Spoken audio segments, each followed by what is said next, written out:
എല്ലാവർക്കും നമസ്കാരം. ടെസ്ല ലേണിങ്ങിൻ്റെ പുതിയൊരു ഓൺലൈൻ വീഡിയോ ക്ലാസ്സിലേക്ക് എല്ലാവർക്കും സ്വാഗതം. ഇപ്പോൾ ലേറ്റസ്റ്റ് ആയിട്ട് നടന്ന 14-ാം തീയതി നടന്ന KS എക്സാമിൻ്റെ സൊല്യൂഷൻസ് ആണ്, മാത്തമാറ്റിക്സിൻ്റെ സൊല്യൂഷൻസ് ആണ് നമ്മൾ ഈ ക്ലാസ്സിൽ നോക്കാൻ പോകുന്നത്. അപ്പോൾ നമുക്ക് നേരെ ക്വസ്റ്റ്യൻസിലേക്ക് പ്രവേശിക്കാം. നമ്മുടെ ഒന്നാമത്തെ ക്വസ്റ്റ്യൻ നമുക്ക് നോക്കാം. Here is our first question. റീസണിങ്ങിൽ നിന്നുള്ള ഒരു ചോദ്യമാണിത്. നമ്മുടെ റീസണിങ്ങിലെ ടോപ്പിക്കായിട്ടുള്ള എന്താണ്, രക്തബന്ധം അല്ലെ, ബ്ലഡ് റിലേഷൻസ് എന്നുള്ള ടോപ്പിക്കിലെ ചോദ്യമാണ്. A+B എന്ന് പറഞ്ഞാൽ A ബിയുടെ മകൾ എന്നാണ്. അപ്പോൾ അവിടെ പ്ലസ് എന്തിനെ സൂചിപ്പിക്കുന്നു? മകൾ എന്നതിനെ സൂചിപ്പിക്കുന്നു. മകൾ, അതൊന്ന് അണ്ടർലൈൻ ചെയ്ത് വയ്ക്കാം. അല്ലെങ്കിൽ പ്ലസ് എന്നത് മകൾ എന്നതിനെ സൂചിപ്പിക്കുന്നു, അതൊന്ന് നോട്ട് ചെയ്ത് വയ്ക്കുക. അപ്പോൾ ഡിവിഷൻ എന്നത് എന്തിനെയാണ് സൂചിപ്പിക്കുക? അമ്മ എന്നതാണ് സൂചിപ്പിക്കുക. ഓക്കെ.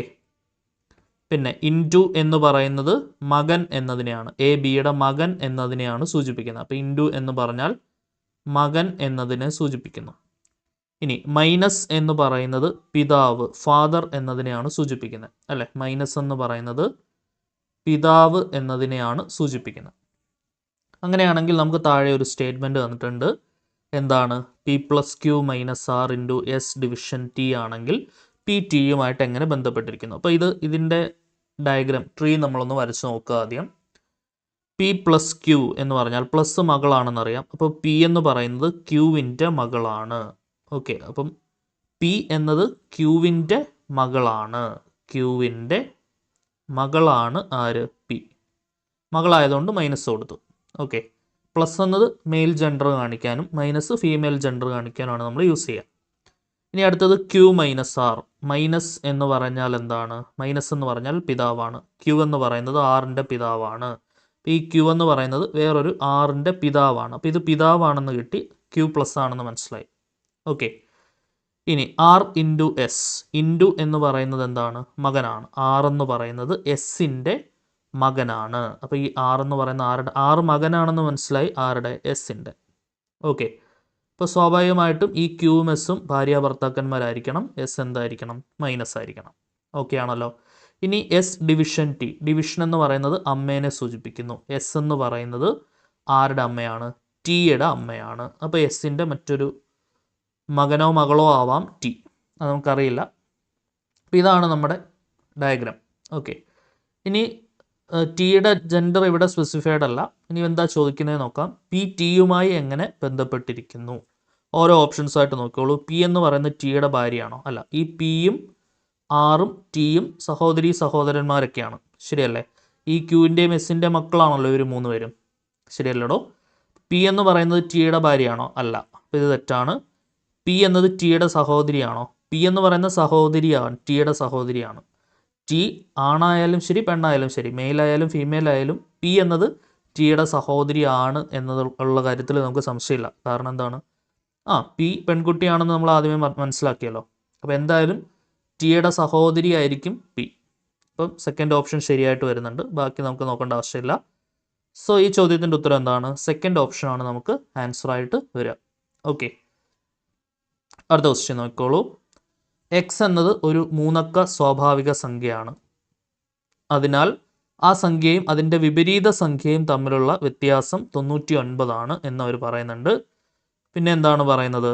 അപ്പോൾ 100ൻ്റെ സ്ഥാനത്തുള്ള അക്കവും യൂണിറ്റിൻ്റെ സ്ഥാനത്തുള്ള അക്കവും എന്ന് മതി കേട്ടോ. യൂണിറ്റിൻ്റെ സ്ഥാനത്തുള്ള അക്കവും തമ്മിലുള്ള വ്യത്യാസം എന്താണെന്നാണ് ചോദ്യം. മലയാളത്തിലേക്ക് ആക്കുമ്പോൾ വരുന്ന ചില പ്രശ്നങ്ങളാണിതൊക്കെ. നിങ്ങൾ ഇംഗ്ലീഷ് കൂടെ വായിക്കണം കേട്ടോ. മലയാളം മാത്രം ഡിപ്പെൻഡ് ചെയ്യരുത്. കാരണം ചിലതൊക്കെ നമുക്ക് മനസ്സിലാക്കാൻ ബുദ്ധിമുട്ടുണ്ടാവും.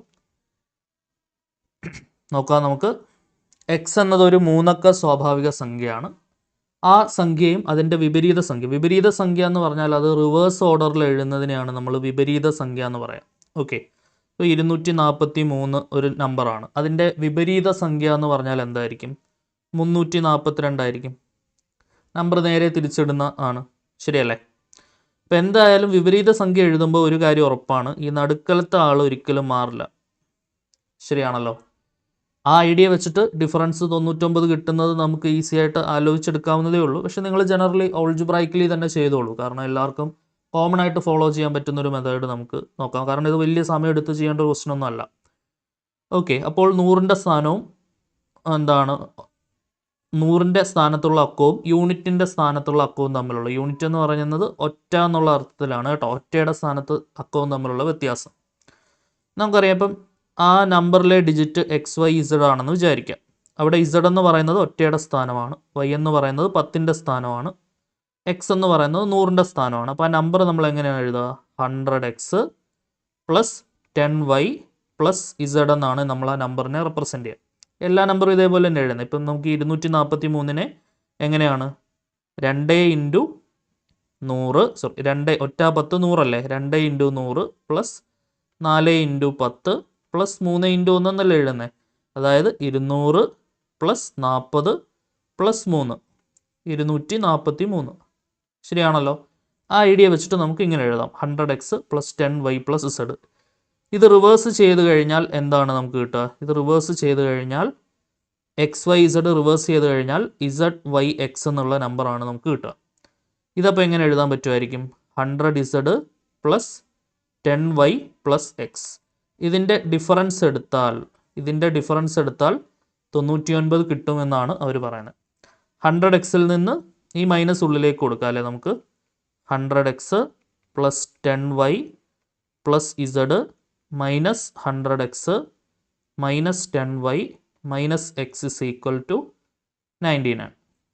100Xൽ നിന്ന് ഒരു X കുറച്ചാൽ 99X, പിന്നെ plus 10Y minus 10Y cancel ആവും. ഇസഡിൽ നിന്ന് 100Z കുറച്ചാൽ minus 99Z is equal to 99. Okay, മൊത്തത്തിൽ ഒരു 99 കൊണ്ട് കട്ട് ചെയ്ത് കഴിഞ്ഞാൽ എന്ത് വരും? X minus Z is equal to 1 എന്ന് വരും. ശരിയാണല്ലോ. സോ നോക്കിക്കേ, ക്ലിയർ അല്ലേ? 100Xൽ നിന്നും X കുറച്ചാൽ 99X, ഇസഡിൽ നിന്നും 100Z കുറച്ചാൽ 99Z. So X minus Z is equal to നമുക്ക് എന്ത് കിട്ടി? 1 കിട്ടി. അപ്പോൾ അങ്ങനെയാണെങ്കിൽ ഒറ്റയുടെ സ്ഥാനത്തുള്ള അക്കവും എന്താണ്, ഒറ്റയുടെ സ്ഥാനത്തുള്ള നമ്പറും, ഒറ്റയുടെ സ്ഥാനത്ത് Z ആണ്, ഒറ്റയുടെ സ്ഥാനത്തുള്ള നമ്പറും 100ൻ്റെ സ്ഥാനത്തുള്ള നമ്പറും തമ്മിലുള്ള വ്യത്യാസം എത്രയാണ് വരിക? 100ൻ്റെ സ്ഥാനത്തുള്ള നമ്പറും ഒറ്റയുടെ സ്ഥാനത്ത്, 100ൻ്റെ സ്ഥാനത്ത് X അല്ലേ, ഒറ്റയുടെ സ്ഥാനത്ത് Z. ആ എക്സും ഇസഡും തമ്മിലുള്ള വ്യത്യാസം എന്താണെന്നാണ് ചോദിച്ചിരിക്കുന്നത്. വ്യത്യാസം എത്ര വരും? നമുക്ക് 1 വരും. ഓപ്ഷൻ സി 1 ആണ് നമ്മുടെ ആൻസർ. ഓക്കെ ആണല്ലോ, ക്ലിയർ ആയിട്ട് മനസ്സിലായോ? സെറ്റാണെന്ന് വിചാരിക്കുന്നു. അടുത്ത ക്വസ്റ്റ്യൻ നോക്കാം നമുക്ക്. ഒരു ട്രാക്കിൽ ഓടുന്ന കായിക താരം ഒരു നിശ്ചിത സമയം സ്ഥിരമായ വേഗതയിൽ ഓടുമ്പോൾ ഫിനിഷിംഗ് ലൈനിൽ നിന്നും 20 മീറ്റർ കുറവാണ് ഓടുന്നത്. ഓക്കെ, ഒരു നിശ്ചിത സമയം, ആ സമയം നമുക്ക് T ആയിട്ട് എടുക്കാം, ആ വേഗത നമുക്ക് S ആയിട്ട് എടുക്കാം. സ്പീഡ് ഇൻറ്റു ടൈമാണ് ഡിസ്റ്റൻസ്. ശരിക്കും ഒരു D ഡിസ്റ്റൻസ് ഓടി ഫിനിഷ് ചെയ്യണം എന്ന് വിചാരിക്കുക. പക്ഷെ അതിൽ നിന്ന് 20 മീറ്റർ കുറവാണ്. അപ്പോൾ ആ ഡിയിൽ നിന്നും ഒരു 20 മീറ്റർ കുറവാണ് ഫസ്റ്റ് കേസിൽ. ശരിയാണല്ലോ. നമുക്കറിയാം സ്പീഡ് എന്ന് പറയുന്നത് എന്താണ്? ഡിസ്റ്റൻസ് ബൈ ടൈം ആണ്. അവിടുന്ന് ഡിസ്റ്റൻസ് എന്ന് പറയുന്നതാണ് speed into time. Basic relations നമുക്ക് അറിയുന്ന കാര്യമാണ്. ഇനി നിങ്ങൾ നോക്കിക്കേ, ആൾ തൻ്റെ വേഗത സ്പീഡ് 40% വർദ്ധിപ്പിച്ചു. അപ്പോൾ S എന്നുള്ള സ്പീഡ് എന്തായി? 140 S/100 ആക്കി. ഓക്കെ, 40% വർദ്ധിപ്പിച്ചു കഴിഞ്ഞാൽ ആ സ്പീഡ് കണ്ടുപിടിക്കണമെങ്കിൽ അതിൻ്റെ 140% എടുത്താൽ മതിയല്ലോ. ഇൻറ്റു ടൈം എന്ന് പറയുന്നത് അന്നേരം തൻ്റെ ആ ഫിനിഷിംഗ് പോയിൻ്റ് എന്ന ഡിസ്റ്റൻസിനേക്കാളും എത്ര കൂടുതൽ ഓടി? 10 മീറ്റർ ഓവർ ഷോട്ട് ചെയ്തു. ഓക്കെ, അപ്പോൾ ആ ഡീനേക്കാളും 10 കൂടുതൽ ഓടി. അങ്ങനെയാണെങ്കിൽ ആ ട്രാക്കിൻ്റെ നീളം നമ്മൾ D ആയിട്ടാണ് എടുത്തത്. D കണ്ടുപിടിക്കാനാണ് ചോദ്യം. ഇവിടെ കട്ട് ചെയ്യാമല്ലോ, 0 0 കട്ട് ചെയ്യാം. കട്ട് ചെയ്താൽ 7ഉം 5ഉം വരും.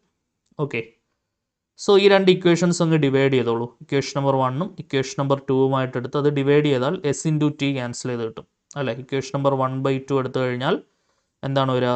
S into T divided by 7/5 S into T is equal to D - 20 divided by D + 10. എസും നമുക്ക് Tയും Tയും ഒക്കെ കട്ട് ചെയ്ത് കളയാം. സോ ഇവിടുന്ന് എന്താണ് കിട്ടുക? നമുക്ക് നോക്കിക്കേ, 5 നേരെ മുകളിലേക്ക് എടുക്കാം. 5/7 is equal to d minus 20 divided by d plus 10. ഇത് ക്രോസ് ചെയ്താൽ 5d plus 50 is equal to 7d minus 140. So 50 plus 140 is equal to 7d minus 5d. എന്താണ് വരിക? 7d എന്ന് 5d കുറച്ചാൽ 2d വരും. is equal to ഇത് add ചെയ്തെടുത്താൽ എന്താണ്? 0, 5, 4, 9, 190. അവിടുന്ന് d is equal to 190/2. 9, 2, 18, ശിഷ്ടം 1, 10, I2, 10. 95 മീറ്റർ ആണ് നമുക്ക് ആൻസർ വരും. ഓക്കെ ആണേ? Option C 95 meter is the answer. Clear ആണെന്ന് വിചാരിക്കുന്നു. അടുത്ത ക്വസ്റ്റ്യൻ നോക്കിയാലോ? Moving to the next question. Amit ഡൽഹിയിലാണ് താമസിക്കുന്നത്, അമൻ മുംബൈയിൽ താമസിക്കുന്നില്ല എന്ന പ്രസ്താവനയുടെ നിഷേധം എന്താണെന്നാണ് ചോദ്യം. നിഷേധം എന്ന് പറഞ്ഞാൽ എന്താണ്? അതിൻ്റെ നേരെ ഓപ്പോസിറ്റ് നെഗേഷൻ എന്ന് പറയും നമ്മൾ. ഓക്കെ, ഇത് ഇംഗ്ലീഷിലുള്ള ചോദ്യം വായിക്കുമ്പോഴാണ് കുറച്ചുകൂടെ നന്നായിട്ട് മനസ്സിലാവുക. അമിത് ഡൽഹിയിലാണ് താമസിക്കുന്നത്, അപ്പോൾ അതിൻ്റെ നെഗേഷൻ അമിത് ഡൽഹിയിൽ താമസിക്കുന്നില്ല എന്നതാണ് അതിൻ്റെ നെഗേഷൻ, ഓപ്പോസിറ്റ്. അമൻ മുംബൈയിൽ താമസിക്കുന്നില്ല എന്നതിൻ്റെ നെഗേഷൻ അമൻ മുംബൈയിൽ താമസിക്കുന്നു എന്നതാണ്. ഓക്കെ, സോ അവിടെ ഓർ കണക്ഷനാണ് ശരിക്കും വരുന്നത്. അത് ഇംഗ്ലീഷിലുള്ള ചോദ്യം വായിക്കുമ്പോഴാണ് നിങ്ങൾക്കത് കുറേ കൂടെ മനസ്സിലാവുക. ഓപ്ഷൻ ഡി ആണെന്നാണ് ഞാൻ വിശ്വസിക്കുന്നത്. ഇംഗ്ലീഷിലുള്ള ചോദ്യം വായിക്കുമ്പോൾ എനിക്ക് ഓപ്ഷൻ ഡി ആയിട്ടാണ് തോന്നുന്നത്.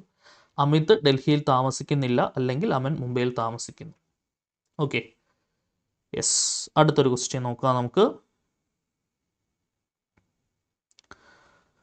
3+5+7+9 എക്സെട്ര എന്ന പരമ്പരയ്ക്കും 3+6+9+12 എക്സെട്ര എന്ന പരമ്പരയ്ക്കും ഇടയിലുള്ള 100ാമത്തെ പദം എന്താണ് എന്നാണ് ക്വസ്റ്റ്യനിൽ അവർ ആവശ്യപ്പെടുന്നത്. ഓക്കെ, അപ്പോൾ ആദ്യം തന്നിരിക്കുന്ന സാധനം നോക്കുക. ഇതിന് ഇടയിലുള്ള എന്ന് പറയുന്നത് ഇതൊക്കെ കോമൺ ആയിട്ടുള്ള ടേംസിൽ വരുന്ന എന്തൊക്കെയാണ്? 3 രണ്ടിടത്തും കോമൺ ആണ്. ഓക്കെ, പിന്നെ കോമൺ ആയിട്ട് വരുന്നത് ഇവിടെ ഒറ്റ നോട്ടത്തിൽ 9 നമുക്ക് കോമൺ ആയിട്ട് കിട്ടും. ശരിയാണല്ലോ? ഇതെന്താണ്? ഒറ്റ സംഖ്യകളാണ് അല്ലേ? 3, 5, 7, 9 എക്സെട്ര ഒറ്റ സംഖ്യകളാണ്. 3, 6, 9, 12 ഇത് 3ൻ്റെ മൾട്ടിപ്പിൾസ് ആണ്. ഓക്കെ, അപ്പോൾ 3ൻ്റെ മൾട്ടിപ്പിൾസിൽ വരുന്ന ഒറ്റ സംഖ്യകളായിരിക്കും ഇതിൽ വരുന്നുണ്ടാവുക. അപ്പോൾ 3 വരും, 9 വരും, 12 കഴിഞ്ഞാൽ പിന്നെ അടുത്ത 15 വരും. ഇതിങ്ങനെ പോകും, ശരിയല്ലേ? അപ്പോൾ 3ൻ്റെ മൾട്ടിപ്പിൾസിൽ വരുന്ന ഒറ്റ സംഖ്യകൾ 3, 9, 15 എക്സെട്ര. സോ അങ്ങനെയാണെങ്കിൽ ഇതിൻ്റെ എന്താണ് ചോദ്യം? 100ാമത്തെ ടേം എന്താണെന്നാണ് ചോദിച്ചിട്ടുള്ളത്. ഓക്കെ, ഇത് ഒബ്വിയസ്ലി ഒരു അരിത്തമെറ്റിക് പ്രോഗ്രഷൻ ആണ് with first term 3 and common difference 9 - 3 6. Okay, പിന്നെ 9, 6 ആണ് 15. അപ്പോൾ ഇതിൻ്റെ 100ാമത്തെ ടേം 100th ടേം എന്ന് പറഞ്ഞാൽ എന്താണ്? ഒരു അരിത്തമെറ്റിക് പ്രോഗ്രഷൻ്റെ nth ടേം എന്ന് പറഞ്ഞാൽ എന്താണെന്നറിയാം? a+n-1 × d ആണെന്നറിയാം അല്ലേ? അപ്പോൾ 100th ടേം എന്ന് പറഞ്ഞാൽ 3 + 100 - 1 × കോമൺ ഡിഫറൻസ് 6, 3 + 99 × 6, 3 + 96, 54, 4 ശിഷ്ടം 5, 54, 5, 59. സോ 5, 9, 7 597 ആണ് നമുക്ക് ആൻസർ കിട്ടുക. ക്ലിയർ ആണല്ലോ? ഓപ്ഷൻ ബി 597 വരും ആൻസർ. ഓക്കെ, അടുത്ത ക്വസ്റ്റ്യൻ നോക്കിയാലോ? Moving to the next question. 2025 March 15 ശനിയാഴ്ച ആയതിനാൽ 2050 മാർച്ച് മാസത്തിലെ ഏത് തീയതിയാണ് ഞായറാഴ്ച വരുന്നത് എന്നാണ് ചോദ്യം. ഓക്കെ, സെയിം ഡേറ്റ് കണ്ടുപിടിക്കാൻ പറ്റും നമുക്ക്. അതായത് 2025 മാർച്ച് 15 സാറ്റർഡേ ആണ്. ഓക്കെ, ഇതാണ് നമുക്ക് തന്നിട്ടുള്ളത്. അങ്ങനെയാണെങ്കിൽ 2050 മാർച്ച് 15 എന്തായിരിക്കും എന്നുള്ളത് നമുക്ക് കണ്ടുപിടിക്കാം. അപ്പോൾ അതിനാദ്യം നമ്മൾ എന്ത് ചെയ്യണം? ഇതിൻ്റെ ഡിഫറൻസ് 2050ഉം 2025ഉം തമ്മിലുള്ള ഡിഫറൻസ് 25 ആണ്. പ്ലസ് ഇനി എത്ര ലീപ്പ് ഇയർ വരുന്നുണ്ട് നോക്കുക. ഈ 25 വർഷത്തിനിടയ്ക്ക് എത്ര ലീപ്പ് ഇയർ, ഇടയിലുള്ള 25 വർഷത്തിൽ എത്ര ലീപ്പ് ഇയർ വരുന്നുണ്ട്? 2025 കഴിഞ്ഞ് 2026 ലീപ്പ് ഇയർ അല്ല. ലീപ്പ് ഇയർ ആണെങ്കിൽ അതിനെ നമുക്ക് 4 കൊണ്ട് ഹരിക്കാൻ പറ്റണം. 4 കൊണ്ട് ഹരിക്കാൻ പറ്റണമെങ്കിൽ അവസാനത്തെ 2 ഡിജിറ്റ് 4 കൊണ്ട് ഹരിക്കാൻ പറ്റണം. 25-ന് ശേഷം വരുന്ന 4ന്റെ മൾട്ടിപ്പിൾ ആലോചിക്കുക. 14 20, 64 24, 74 28. അപ്പോൾ 2028 അടുത്ത ലീപ്പ് ഇയർ വരിക. പിന്നെ 4 കൂട്ടി പോകുന്ന എല്ലാം ലീപ്പ് ഇയേഴ്സ് ആണ് അല്ലേ. 2032 ലീപ്പ് ഇയർ ആയിരിക്കും, 2036 ലീപ്പ് ഇയർ ആയിരിക്കും, 2040 ലീപ്പ് ഇയർ ആയിരിക്കും, 42 ലീപ്പ് ഇയർ ആയിരിക്കും, 46 ലീപ്പ് ഇയർ ആയിരിക്കും. 42 കഴിഞ്ഞാൽ പിന്നെ 42 വരില്ല, 44 48 അല്ലേ. 2044 48 ശരിയാണല്ലോ. എത്ര ലീപ്പ് ഇയേഴ്സ് ഉണ്ട്? 1 2 3 48 കഴിഞ്ഞാൽ പിന്നെ 52 നോക്കണ്ട, 2050-ന് ശേഷമാണത്. 3 4 5 6 ലീപ്പ് ഇയേഴ്സ് ഉണ്ട് അല്ലേ. പ്ലസ് 6 എടുക്കുക, അപ്പോൾ എന്തായി? 31. ഇനി ഈ 31-നെ നമ്മൾ എന്ത് ചെയ്യണം? 7 കൊണ്ട് ഹരിക്കണം. 4 7 28, ശിഷ്ടം എത്രയാണ്? 3. ആ ശിഷ്ടം 3 നമ്മൾ സാറ്റർഡേയുടെ കൂടെ എന്ത് ചെയ്യുക? ആഡ് ചെയ്യുക. അപ്പോൾ സാറ്റർഡേ കഴിഞ്ഞ 3 ദിവസം, സാറ്റർഡേ കഴിഞ്ഞാൽ പിന്നെ എന്താണ്? Sunday, Monday, Tuesday. ഇപ്പോൾ 2050 മാർച്ച് 15 എന്തായിരിക്കും? ട്യൂസ്ഡേ ആയിരിക്കും. ഓക്കെ ആണല്ലോ. അപ്പോൾ അങ്ങനെയാണെങ്കിൽ എത്ര ഞായറാഴ്ച ഉണ്ടെന്നുള്ളത് നമുക്ക് ഈസി ആയിട്ട് കണ്ടുപിടിച്ച് വയ്ക്കാം. എന്നിട്ട് അതിൽ നിന്ന് നോക്കാം നമുക്ക്. ട്യൂസ്ഡേ ആണെങ്കിൽ 15-ാം തീയതി ട്യൂസ്ഡേ ആണ്. അപ്പം എന്തായിരിക്കും? 14-ാം തീയതി എന്തായിരിക്കും? അപ്പോൾ മൺഡേ ആയിരിക്കും. 13-ാം തീയതി സൺഡേ ആയിരിക്കും. അപ്പോൾ ഒരു സൺഡേ നമുക്ക് കിട്ടി. ഓക്കെ. അപ്പോൾ അങ്ങനെയാണെങ്കിൽ ആ 13-ാം തീയതിയുടെ കൂടെ 7 കൂട്ടുന്നത് 20-ാം തീയതി, അതും എന്തായിരിക്കും? സൺഡേ ആയിരിക്കും. അത് ഓപ്ഷനിലുണ്ട്. സോ ഓപ്ഷൻ എ 20 ആണ് ആൻസർ വരിക. ഇനി അതിന് ആ മാസമുള്ള എല്ലാ സൺഡേയ്സും നമുക്ക് കണ്ടുപിടിക്കാമല്ലോ.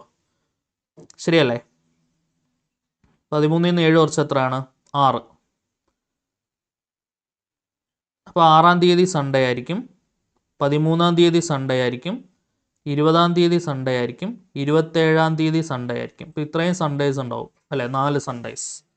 അത് നമുക്ക് ഇങ്ങനെ ഈസി ആയിട്ട് കണ്ടുപിടിക്കാൻ പറ്റും. അപ്പോൾ നമ്മുടെ ആൻസർ എന്താണ് വരിക? ഓപ്ഷൻ എ 20 ആണ് നമുക്ക് ആൻസർ ആയിട്ട് വരിക. ഓക്കെ ആണെന്ന് വിചാരിക്കുന്നു. അടുത്ത ക്വസ്റ്റ്യൻ നോക്കാം നമുക്ക്.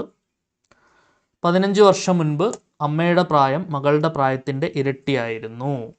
ഓക്കെ. അപ്പോൾ 15 വർഷത്തിന് മുൻപാണ് കേട്ടോ.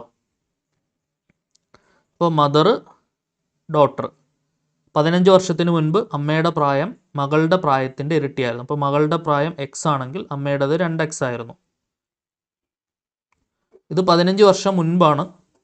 അപ്പം നൗ ഇപ്പോഴവരുടെ പ്രായം എന്തായിരിക്കും? x + 15 2x + 15 ഇപ്പോഴത്തെ പ്രായം. കാരണം ആ അന്നേരമുള്ള വയസ്സിൻ്റെ കൂടെ 15 കൂട്ടി ഇപ്പോഴുള്ള പ്രായം. ശരിയാണല്ലോ. ദെൻ 3 വർഷം കഴിഞ്ഞ് ആഫ്റ്റർ 3 ഇയർ എത്രയാണ് വരിക? ആഫ്റ്റർ 3 ഇയർ എന്ന് പറയുമ്പോൾ 3 കൂട്ടണം. 2x + 15-ൻ്റെ കൂടെ 3 കൂട്ടി 18, x + 15-ൻ്റെ കൂടെ 3 കൂട്ടി 18. അപ്പോൾ ആഫ്റ്റർ 3 ഇയർ അവരുടെ ഏജ് നമുക്ക് കിട്ടി. ആഫ്റ്റർ 3 ഇയർ അവരുടെ ഏജിൻ്റെ സം എന്ന് പറയുന്നത് 99 ആണെങ്കിൽ അപ്പോൾ ഇത് ആഡ് ചെയ്തെടുത്താൽ നമുക്ക് എന്ത് കിട്ടും? 99 കിട്ടും. 2x x കൂട്ടി 3x, 18 18 കൂട്ടി 36 = 99. 3 കൊണ്ട് കട്ട് ചെയ്താൽ x + 12 = 33. അവിടുന്ന് x = എന്ത് കിട്ടും? 33 - 12 = 21. അപ്പോൾ എക്സിൻ്റെ വാല്യൂ നമുക്ക് എന്താണ് കിട്ടുന്നത്? 21 കിട്ടുന്നത്. അവരുടെ ഇപ്പോഴത്തെ വയസ്സുകൾ തമ്മിലുള്ള വ്യത്യാസം എന്താണെന്നാണ് ചോദ്യം. ഇപ്പോഴത്തെ വയസ്സിൻ്റെ ഡിഫറൻസ് ഇവിടുന്ന് തന്നെ എടുക്കാമല്ലോ. 2x ന്ന് x കുറച്ചാൽ x, 15 ന്ന് 15 കുറച്ചാൽ 0. അപ്പോൾ ഇപ്പോഴത്തെ വയസ്സുകൾ തമ്മിലുള്ള ഡിഫറൻസ് എന്താണ്? x തന്നെയാണ് ഇപ്പോഴത്തെ വയസ്സ് തമ്മിലുള്ള ഡിഫറൻസ്. ആ എക്സിൻ്റെ വാല്യൂ നമ്മൾ കണ്ടുപിടിച്ചല്ലോ. എത്രയാണ്? 21. സോ അവരുടെ ഇപ്പോഴത്തെ വയസ്സുകൾ തമ്മിലുള്ള ഡിഫറൻസ് എന്താണെന്നുള്ള ചോദ്യത്തിന് ആൻസർ എന്താണ് വരിക? 21 ആണ് നമുക്ക് ആൻസർ കിട്ടുക. ശരിയല്ലേ? അവരുടെ ഇപ്പോഴത്തെ വയസ്സുകൾ തമ്മിലുള്ള വ്യത്യാസം എത്രയാണ്? ഓപ്ഷൻ ബി 21 വയസ്സാണ് നമ്മുടെ ആൻസർ. ഓക്കെ ആണല്ലോ. അടുത്ത ക്വസ്റ്റ്യൻ നോക്കിയോളൂ. 100 അംഗങ്ങളുള്ള ഒരു സൊസൈറ്റിയിൽ ഓരോ അംഗവും ക്രിക്കറ്റ്, ഹോക്കി, വോളിബോൾ എന്നിവയിൽ കുറഞ്ഞത് ഒരു കായിക ഇനമെങ്കിലും കളിക്കുന്നുണ്ട്. ഓക്കെ. അപ്പോൾ ഏതൊക്കെയാണുള്ളത്? ക്രിക്കറ്റ് ഉണ്ട്, ഹോക്കി ഉണ്ട്, പിന്നെന്താണ്? വോളിബോൾ ഉണ്ട്. Okay. Cricket, hockey, volleyball. Yes, Venn diagram ഉപയോഗിച്ച് ചെയ്യേണ്ട ക്വസ്റ്റ്യൻ ആണ്. അതിൽ 20 അംഗങ്ങൾ ക്രിക്കറ്റ് മാത്രം കളിക്കുന്നു. ക്രിക്കറ്റ് മാത്രമാണ്, അപ്പോൾ ധൈര്യമായിട്ട് ഇവിടെ 20 എഴുതാം. 30 പേര് ഹോക്കി മാത്രം കളിക്കുന്നു, അപ്പോൾ ഇവിടെ 30 വരും. പിന്നെ 25 പേര് വോളിബോൾ മാത്രം കളിക്കുന്നു, അപ്പോൾ ഇവിടെ 25 വരും. ഓക്കെ, 12 പേര് ക്രിക്കറ്റും ഹോക്കിയും കളിക്കുന്നുണ്ട്, അപ്പോൾ ക്രിക്കറ്റും ഹോക്കിയും കളിക്കുന്ന 12 പേരുണ്ട്. 7 പേര് ഹോക്കിയും വോളിബോളും കളിക്കുന്നു, ഹോക്കിയും വോളിബോളും കളിക്കുന്ന 7 പേരുണ്ട്. ഓക്കെ, 3 അംഗങ്ങൾ 3 കായിക ഇനങ്ങളും കളിക്കുന്നുണ്ട്. ശരിയാണല്ലോ. എത്ര അംഗങ്ങൾ കുറഞ്ഞത് 2 കായിക ഇനമെങ്കിലും കളിക്കുന്നു എന്നാണ് ചോദ്യം. ഓക്കെ, കുറഞ്ഞത് 2 കായിക ഇനമെങ്കിലും കളിക്കുന്ന എത്ര പേരുണ്ട്? അത് നോക്കുകയാണെന്നുണ്ടെങ്കിൽ നമ്മുടെ ഈ ഒരു പോർഷനിൽ വരുന്ന എല്ലാവരും കുറഞ്ഞത് 2 എണ്ണമെങ്കിലും കളിക്കുന്നുണ്ട്. 2ൽ കൂടുതൽ കളിക്കുന്ന നടുക്ക് വരുന്ന ആൾക്കാരും അവിടെ ഉണ്ട്. പക്ഷെ കുറഞ്ഞത് 2 എണ്ണമെങ്കിലും ഞാൻ ഈ ഷെയ്ഡ് ചെയ്ത സ്ഥലത്തുള്ള ആൾക്കാർ കളിക്കുന്നുണ്ട്. ശരിയാണല്ലോ. ബാക്കിയുള്ളത് ഇപ്പോൾ ക്രിക്കറ്റ് മാത്രം കളിക്കുന്നതാണ് 20 പേര്, ഹോക്കി മാത്രം കളിക്കുന്ന 30 പേര്, വോളിബോൾ മാത്രം കളിക്കുന്നത് 25 പേര്. ഇനി 3ഉം കൂടെ എക്സാക്ട്ലി 2 എണ്ണം എന്ന് അവർ പറയുന്നില്ല, കുറഞ്ഞത് 2 എന്നേ പറയുന്നുള്ളൂ. അപ്പോൾ 2ൽ കൂടുതൽ കളിക്കുന്ന ആളെയും അതിൽ ഉൾപ്പെടുത്താമെന്നാണ് അതിൻ്റെ അർത്ഥം. അപ്പോൾ ഞാൻ ഈ ഷെയ്ഡ് ചെയ്ത പോർഷനിലുള്ളവരെ ഒഴിവാക്കി ഈ ഷെയ്ഡ് ചെയ്ത പോർഷനിലുള്ളവർ എത്ര പേരാണെന്നാണ് ചോദ്യം. അപ്പോൾ അവർ കുറഞ്ഞത് 2 ഗെയിമെങ്കിലും കളിക്കുന്നവരാണ് ഷെയ്ഡ് ചെയ്ത സ്ഥലത്തുള്ളവർ. അത് കണ്ടുപിടിക്കണമെങ്കിൽ മൊത്തം 100 പേരാണ്. അതിൽ നിന്ന് നമ്മൾ എന്ത് കുറച്ചാൽ മതി? ബാക്കിയുള്ള സ്ഥലത്ത് ആഡ് ചെയ്ത് കുറച്ചാൽ മതി. 20 + 30 + 25, 20, 30, 50, 25, 75, 100 ൽ നിന്ന് 75 കുറച്ചാൽ ബാക്കി 25 പേര്. ഓപ്ഷൻ എ 25 ആണ് ആൻസർ കിട്ടുക. കുറഞ്ഞത് ഉള്ളതുകൊണ്ടാണ് കേട്ടോ. എക്സാക്ട്ലി 2 എണ്ണം എന്നാണെങ്കിൽ നമുക്ക് ആ 3 പേരെയും കൂടെ ഒഴിവാക്കി 22 ആണ് ആൻസർ വരേണ്ടത്. കൃത്യമായി 2 ഗെയിംസ് കളിക്കുന്നവരുടെ ആണെങ്കിൽ, കുറഞ്ഞത് 2 ഗെയിംസ് എന്ന് പറയുമ്പോൾ ആൻസർ 25 വരും. ഓക്കെ, അടുത്ത ക്വസ്റ്റ്യൻ നോക്കിക്കോളൂ. ഒരു ക്ലോക്കിൽ 10 മണിക്കൂർ 10 മിനിറ്റ് കാണിക്കുമ്പോൾ മണിക്കൂർ സൂചിയും മിനിറ്റ് സൂചിയും തമ്മിലുള്ള കോൺ അളവ് എത്രയാണ് എന്നാണ് ചോദ്യം. ആംഗിൾ കണ്ടുപിടിക്കുന്ന ഇക്വേഷൻ എന്താണ്? 30h - 11/2 മിനിറ്റ് അല്ലേ? 30 × 10 - 11/2 × 10. 10 10 സമയം. ശരിയാണല്ലോ. സോ എന്ത് വരും?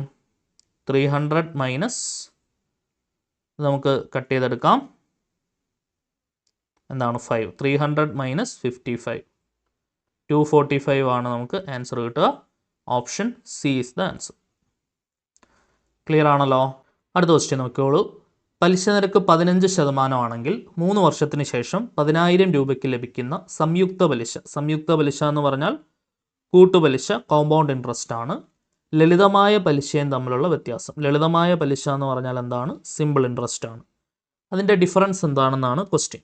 ഓക്കെ, അപ്പം compound interest minus simple interest എന്ന് പറയുന്നത് ഫോർമുല നമ്മൾ പഠിച്ചിട്ടുണ്ട്. എന്താണ്? PR² / 10,000 × R/100 + 3 എന്നുള്ള ഇക്വേഷനാണ് നമ്മൾ യൂസ് ചെയ്യുക.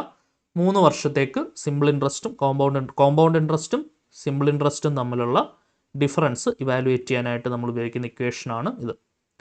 നമ്മൾ വാല്യൂസ് ഇതിനകത്ത് സബ്സ്റ്റിറ്റ്യൂട്ട് ചെയ്ത് കൊടുക്കുക. പക്ഷെ ഞാനിത് ചെയ്ത് നോക്കിയിട്ട് ഓപ്ഷനിലുള്ള ഉത്തരത്തിലേക്ക് എനിക്ക് വരുന്നുണ്ടായിരുന്നില്ല. അത് മിസ്റ്റേക്ക് ആയതാവാം, ഓപ്ഷൻ കൊടുത്തതിൽ വന്ന മിസ്റ്റേക്ക് ആവാം, ചിലപ്പോൾ അറിയില്ല. വാല്യൂ എന്തായാലും കൊടുത്തു നോക്കാം നമുക്ക്. എനിക്ക് കിട്ടുന്ന ആൻസർ എന്തായാലും ഒന്ന് ചെയ്തേക്കാം. പ്രിൻസിപ്പൾ എന്താണ്? 10,000. റേറ്റ് ഓഫ് ഇൻട്രസ്റ്റ് 15 ആണ്. അപ്പോൾ 15 × 15 ഡിവൈഡഡ് ബൈ 10,000 ഇൻറ്റു 15/100 പ്ലസ് 3. ശരിയാണല്ലോ. 10,000 നമുക്ക് കട്ട് ചെയ്തെടുക്കാം. ബാക്കി 15 × 15 ഇൻറ്റു ഇത് ക്രോസ് ചെയ്താൽ 15 + 300 ഡിവൈഡഡ് ബൈ 100 എന്ന് വരും. ശരിയാണല്ലോ.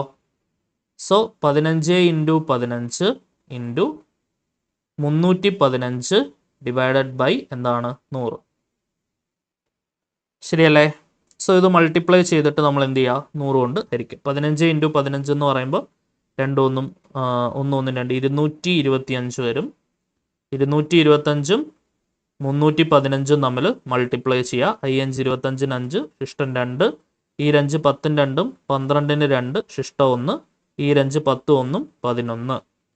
ഓരഞ്ച് 5, 1 2 2, 1 2 2, 3 5 15 5, ശിഷ്ടം 1, 23 6 1, 7, 23 6, 5 5 2 7, 5 2 7 1, 8, 7 2 9 1, 10 0, ശിഷ്ടം 1, 6 1 7.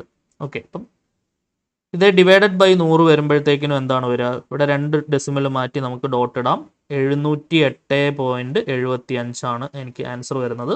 പക്ഷേ നമുക്ക് ഓപ്ഷനിൽ കാണാൻ പറ്റുന്നില്ല, എന്താണെന്ന് അറിയില്ല. അപ്പം 708.75 ആണ് ചോദ്യം പ്രകാരം ആൻസർ വരേണ്ടത്. ഓക്കെ, ക്ലിയർ ആണെന്ന് വിചാരിക്കുന്നു. Next question നോക്കിയോളൂ.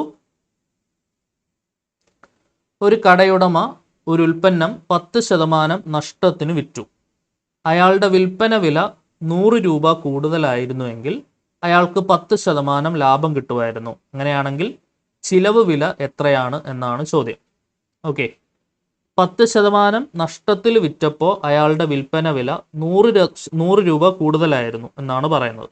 അങ്ങനെയാണെങ്കിൽ അയാൾക്ക് 10% ലാഭം കിട്ടുമായിരുന്നു. അതായത് ആ 10% നഷ്ടത്തിനും 10% ലാഭത്തിനും ഇടയിലുള്ള ദൂരമാണ് 100 രൂപ. അതിനിടയിലുള്ള ദൂരം 20% അല്ലേ? 10% നഷ്ടം എന്ന് പറഞ്ഞാൽ ബാക്കി 90%. 10% ലാഭം എന്ന് പറഞ്ഞാൽ 110%. അതിൻ്റെ ഇടയിലുള്ള ഡിഫറൻസ് എത്രയാണ്? 20%. അതാണ് 100 രൂപ. ശരിയല്ലേ? ആ 100 രൂപ എന്ന് പറയുന്നത് എന്താണ്? ആ 20% എത്ര രൂപ? 100 രൂപ. ഓക്കെ, അങ്ങനെയാണെങ്കിൽ എന്ത് കിട്ടും? 0 0 കട്ട് ചെയ്യാം. 1% 5 രൂപയാണ്. അങ്ങനെയാണെങ്കിൽ ചിലവ് വില, കോസ്റ്റ് പ്രൈസ് 100% എത്രയാണ് വരിക? 500 രൂപയാണ് ആൻസർ വരിക. ഓപ്ഷൻ എ 500 rupees ആണ് ആൻസർ. ക്ലിയർ ആണല്ലോ?